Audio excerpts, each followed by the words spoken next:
Hi, I'm Larry Cohen, believe it or not, and this is Trailers from Hell. And this is the big trailer of all time. Now, this is the biggest movie of its time, the biggest attraction, and this is the biggest trailer. This trailer is long. The picture was long. I don't know if it had an intermission or not, but it probably did. It was Cecil B. DeMille's magnificent production of The Ten Commandments. And they used every commandment. They didn't cut it down. You know, they one time they were talking about shortening it to the 8 commandments, but you know, they decided to go out with the full picture, and this was it. This was DeMille's biggie.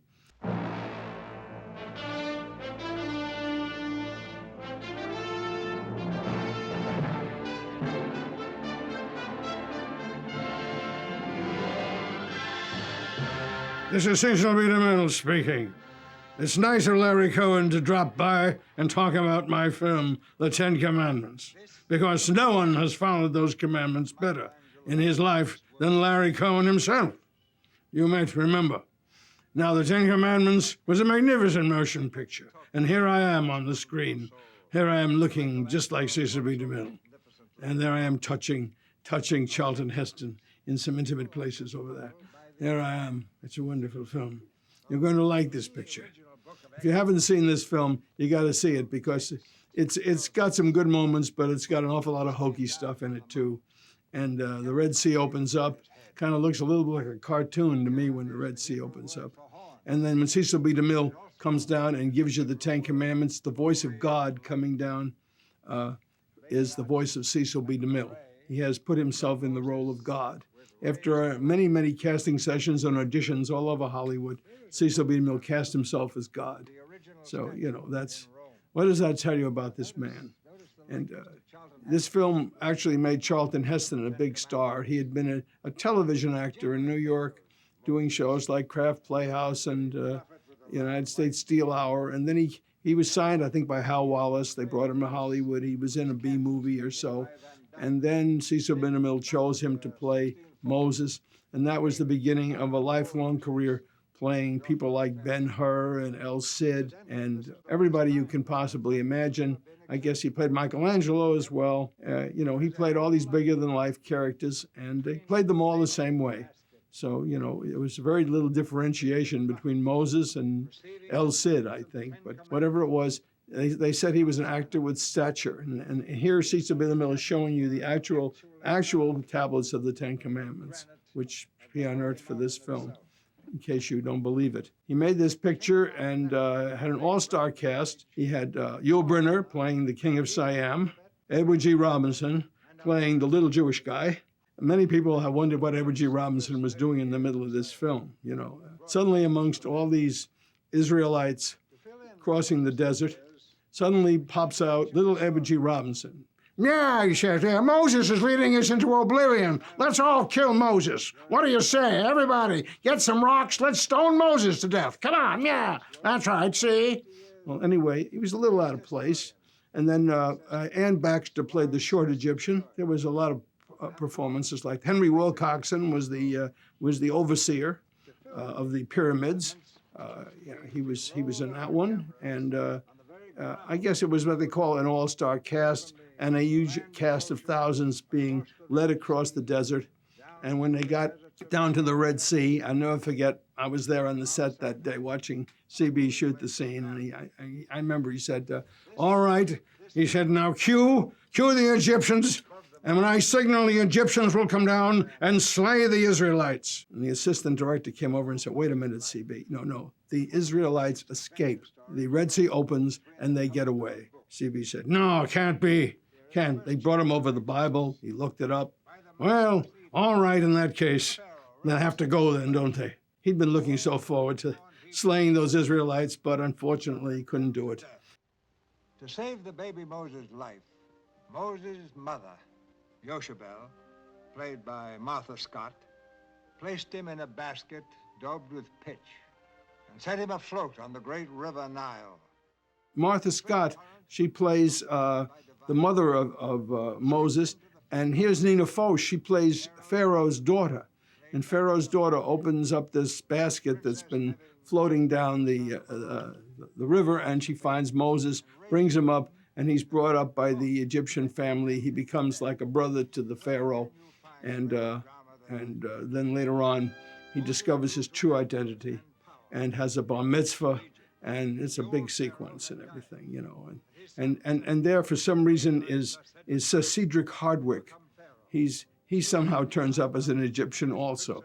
Some people might think some of the roles were miscast, and it was a little bit too much like a comic book.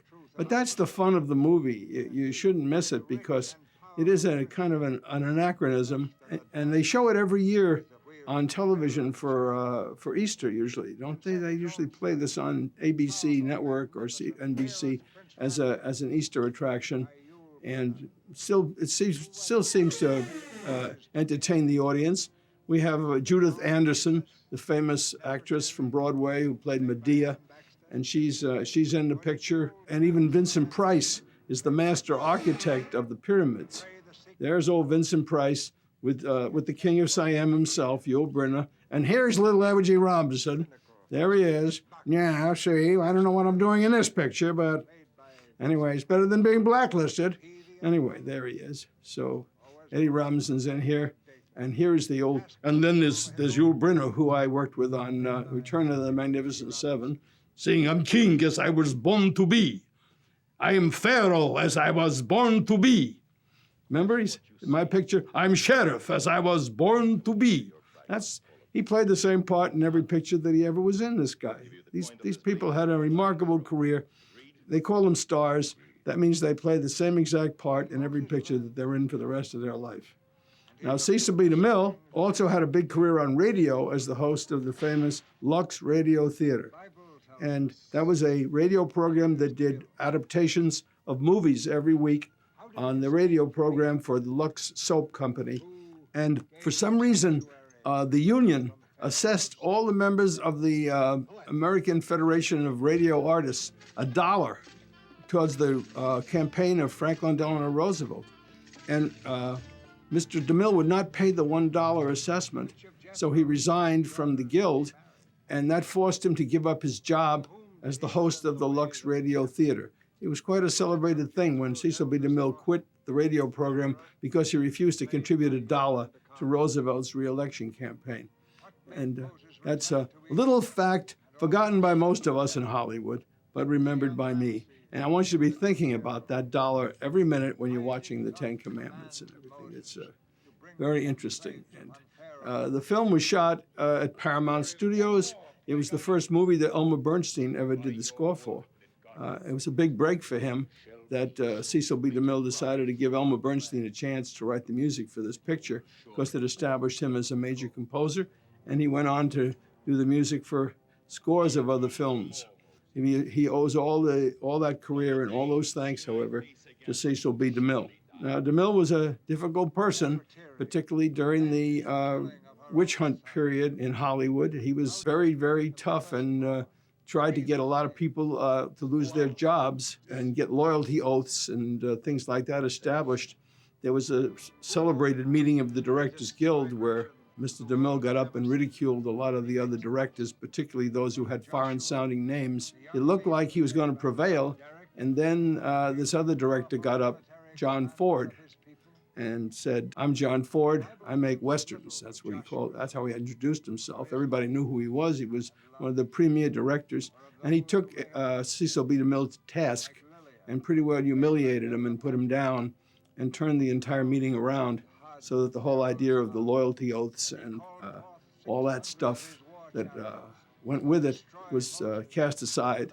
And that particularly unpleasant and sad period in the history of Hollywood began to go into decline. But DeMille was what he was. A lot of people thought he, was kind of a demonic figure in his way. Other people thought him as a benevolent savior, particularly people like the composer Elmer Bernstein, who owes everything to Cecil B. DeMille. But as a director, certainly he established a style of picture making which was characterized by casts of thousands and big productions, and usually a lot of sexuality.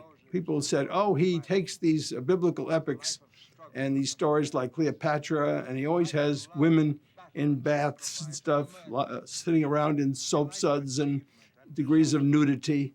And he has a lot of carnality in his films and a lot of sexuality in his films. And that earlier in his career, he did some very, very sexual movies. But then when the code came in and he couldn't do that kind of movie anymore, he switched to doing religious epics and sneaked the sexuality and the sex scenes into those films. So that's the background behind this. After hearing what I've said, I guess you can't wait to see the Ten Commandments. So thanks for listening.